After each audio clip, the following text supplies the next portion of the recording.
আইন প্রয়োগকারী বিভিন্ন সংস্থার প্রতিনিধিদেরকে ডেকেছিলাম, স্বরাষ্ট্র মন্ত্রণালয় প্রতিনিধি সহ, যেখানে আমরা তফসিল ঘোষণার পর থেকে এই পর্যন্ত উদ্ভূত বিভিন্ন পরিস্থিতি নিয়ে আলোচনা করেছি। সামনের আমাদের কার্যক্রম এবং কৌশল কী হওয়া উচিত সেগুলো নিয়ে আলোচনা করেছি এবং তাদের বিভিন্ন মত শুনেছি। এখানে মূলত আপনারা জানেন সাম্প্রতিক সময়ে একটা ঘটনা যেটা আমাদের সবাইকে উদ্বিগ্ন করেছে, সেটা জনাব শরীফ ওসমান হাদির উপরে হামলা, চোরাগুপ্তা হামলা। সেটা নিয়ে বিশদ আলোচনা হয়েছে। তদন্তের স্বার্থে আমরা বিস্তারিত বলছি না। সেখানকার আভ্যন্তরীণ কিছু বিষয় সম্বন্ধে আমরা অবহিত হয়েছে, যেগুলোর সাথে নির্বাচন এবং নির্বাচন কমিশনের স্বার্থ জড়িত। তবে এখানে কয়েকটা বিষয় উঠে এসেছে যে ব্যক্তি এটার সাথে যাকে শনাক্ত করা হচ্ছে সন্দেহভাজন হিসেবে, তিনি বেশ কিছুদিন ধরেই একটা সখ্যতা গড়ে তুলে অত্যন্ত কাছে গিয়েছেন, এটা একটা বিষয় সামনে এসছে। দ্বিতীয়ত হচ্ছে যে তার একটা পাস্ট আছে, পেছনে তার একটা পলিটিক্যাল অ্যান্টেসিডেন্টস আছে এবং তার একটা ক্রিমিনাল রেকর্ড আছে। এবং সেটা নিয়ে আলোচনা করতে গিয়ে যেটা আমরা জানতে পারলাম বিভিন্ন আইন শৃঙ্খলা রক্ষাকারী বাহিনীর কাছ থেকে, যে রেবেল হান্ট বিশেষ করে শুরু হওয়ার পর থেকে যেসব সন্ত্রাসীদেরকে অ্যারেস্ট করা হয়েছিল, তাদের একটা বড় সংখ্যা ইতোমধ্যে জামিন পেয়ে গিয়েছেন এবং তারা সমাজে বিরাজ করছেন। সেটা নিয়ে আমাদের কী করণীয় সেটা নিয়ে আমরা কথা বলেছি। আর তৃতীয়ত যে বিষয়টা আমরা আলোচনা করেছি, যে এই চোরাগুপ্তা হামলাটা এটা কি কোনো বড় পরিকল্পনার অংশ নাকি এটা কোনো একটা আইসোলেটেড ইভেন্ট। যদি বড় পরিকল্পনার অংশ হয়ে থাকে তাহলে সেখানে সংশ্লিষ্ট বাহিনীগুলোর অতীতে মানে তার এই পরিকল্পনা পর্যায়ে কোনো কিছু করার অবকাশ ছিল কিনা, বা সে যে এখান থেকে ঘটনাটা ঘটিয়ে পালিয়ে গেল সেখানে আমাদের কোনো ফেলিওর আছে কিনা, এই সব বিষয় নিয়ে আলোচনা হয়েছে এবং সেগুলো নিয়ে এক ধরনের বলতে পারেন যে মূল্যায়ন হয়েছে। যাই হোক, পাশাপাশি আরও যেসব দুই একটা ঘটনা ঘটেছে, আপনারা জানেন দুটো উপজেলা পর্যায়ে নির্বাচন অফিসে আগুন ধরিয়ে দেওয়ার মতন প্রচেষ্টা হয়েছে, যদিও বা সেটা ফেল করেছে এবং সম্ভবত সেখানে একজন ছিল নাকি, আমরা সিসিটিভিতে যেটা দেখতে পেয়েছি একজন। তার মানে ওখানেও দেখা যাচ্ছে একটা স্প্লিন্টার বা ইন্ডিভিজুয়াল একটা ফক্স এই কাজগুলো করার চেষ্টা করছে। তো এখান থেকেও একটা ধারণা পাওয়া যায় যে চোরাগুপ্তা হামলার সম্ভাবনা, আমরা এগুলোকে উড়িয়ে দিচ্ছি না, সামনেও যে এটা সম্ভাবনা নাই তাও বলছি না।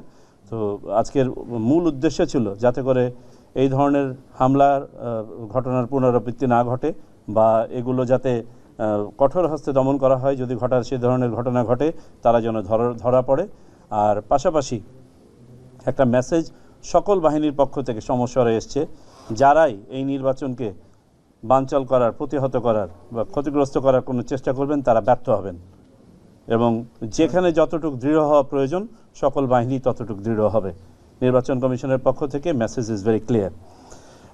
নির্বাচন নিয়ে কোনো আশঙ্কা নাই, নির্বাচন সময় মতো হবে এবং নির্বাচনের পথে এই ধরনের যে বাধাগুলো তৈরি করার চেষ্টা হচ্ছে এগুলো সম্বন্ধে নির্বাচন কমিশন অবগত, সরকার অবহিত। আজকে আমরা সন্তুষ্ট হয়েছি সরকার তথা আইন প্রয়োগকারী সংস্থার যেসব কার্যক্রম এই পর্যন্ত নেওয়া হয়েছে সেগুলো নিয়ে আমরা সন্তুষ্ট। তবে যেসব জায়গাতে আরও অধিকতর কাজ করার অবকাশ আছে সেগুলো নিয়েও কথা হয়েছে। এর মধ্যে উল্লেখযোগ্য হচ্ছে যে আমরা কিছু এক্সপেকটেশনের কথা বলেছি, যে ডেটারেন্স ক্রিয়েট করার জন্য অধিক সংখ্যায় চেকপয়েন্ট বসিয়ে সন্ত্রাসীদের কার্যক্রম লিমিট করা, তাদের চলাচল লিমিট করা, যেসব সন্ত্রাসীরা এখন বাইরে ঘুরে বেড়াচ্ছে তাদেরকে গ্রেপ্তার করা এবং আইনের আওতায় নিয়ে আসা, অবৈধ অস্ত্রসহ আপনার গোলাবারুদ যেগুলো আছে বাইরে, হারিয়ে যাওয়া অস্ত্র গোলাবারুদ যেগুলো আছে, যেটা আগেও বলেছে আজকে আবার পুনরাবৃত্তি করা হয়েছে, সেগুলোর ব্যাপারে অভিযান চালানো। আমাদেরকে আশ্বস্ত করা হয়েছে গতকালকে থেকে রেবেল হান্ট নামে যে অপারেশনটা প্রথমে হয়েছিল তার দ্বিতীয় ফেজ গতকালকে থেকে আবার শুরু হয়েছে। এটা সমন্বিতভাবে চলবে। গোয়েন্দা কার্যক্রমের উপর আলোকপাত করা হয়েছে এবং এই গোয়েন্দা কার্যক্রমের অংশ হিসেবে সংশ্লিষ্ট সকল বাহিনীর গোয়েন্দা উপাত্ত যাতে করে সমন্বয় করা হয় সেটার ব্যাপারে কথা বলা হয়েছে। বিশেষ করে আমাদের দেশের বর্ডার অঞ্চল সহ দক্ষিণ পূর্বাঞ্চল নিয়ে আলোকপাত করা হয়েছে। রোহিঙ্গা অধ্যুষিত এলাকা এবং সেই বর্ডার এলাকায় যে সাম্প্রতিক সময়ে কিছু প্রবণতা লক্ষ্য করা গিয়েছে, যেটার সাথে বৃহত্তর কোনো ঘটনার সংশ্লিষ্টতা আছে কিনা সেটাও খতিয়ে দেখতে বলা হয়েছে। তবে এটা নিয়ে আমরা অবগত আছি, অবহিত আছি, সতর্ক আছি। তো সার্বিকভাবে এই ছিল আজকের আলোচনা। Message is very clear. আইন শৃঙ্খলা রক্ষাকারী বাহিনী অ্যাক্টিভলি কাজ করছে মাঠ পর্যায়ে। চোরাগুপ্ত হামলার যে ঘটনাগুলো ইতিমধ্যে ঘটেছে সেগুলোর স্বরূপ নিরূপণ করা হচ্ছে। ভবিষ্যতে এগুলোকে প্রতিহত করার জন্য যথাযথ কার্যকরী ব্যবস্থা গ্রহণ করা হবে।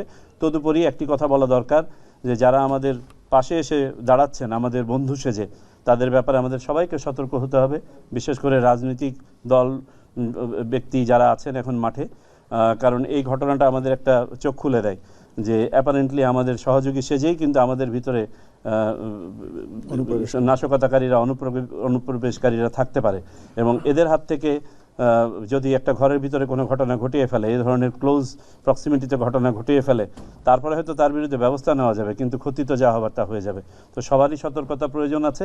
আর একটা বিষয় আলোচনায় এসছে যে বিভিন্ন বিশেষ করে রাজনৈতিক দলগুলো একে অপরকে দোষারোপ করে থাকেন এবং এই সুযোগে আপনার সন্ত্রাসীরা বা নাশকতাকারীরা যেন কোনো না পায়, ছাড় না পায়, সুযোগ না পায়। একইভাবে আলোচনায় এসছে সোশ্যাল মিডিয়ায় বিভিন্ন ধরনের বিভ্রান্তিমূলক তথ্য প্রিম্যাচুরলি যেগুলো দেওয়া হয়, সেগুলো এই ধরনের সন্ত্রাসীদেরকে হয় উস্কে দিচ্ছে, না হয় পালাতে সাহায্য করছে। এগুলো যেন না পায়। আইন শৃঙ্খলা রক্ষাকারী বাহিনীরা সচেতন আছে এবং তারা এগুলো নিয়ে কাজ করছে। সার্বিকভাবে এখন থেকে শুরু করে যাতে নির্বাচনী পরিবেশ সহনীয় থাকে। কিছু ঘটনা তো ঘটেই থাকে নির্বাচনের সময়, নির্বাচনকে সামনে রেখে, আর আমরা একটা বিশেষ পরিস্থিতির মধ্যে দাঁড়িয়ে সেগুলো যেন কখনোই নিয়ন্ত্রণের বাইরে না যায় এবং নিয়ন্ত্রণের মধ্যে থাকে। কোনো নাশকতাকারী যেন উৎসাহিত বোধ না করে এ ধরনের ঘটনা ঘটানো। এটাই ছিল আজকের মেসেজ। Thank you.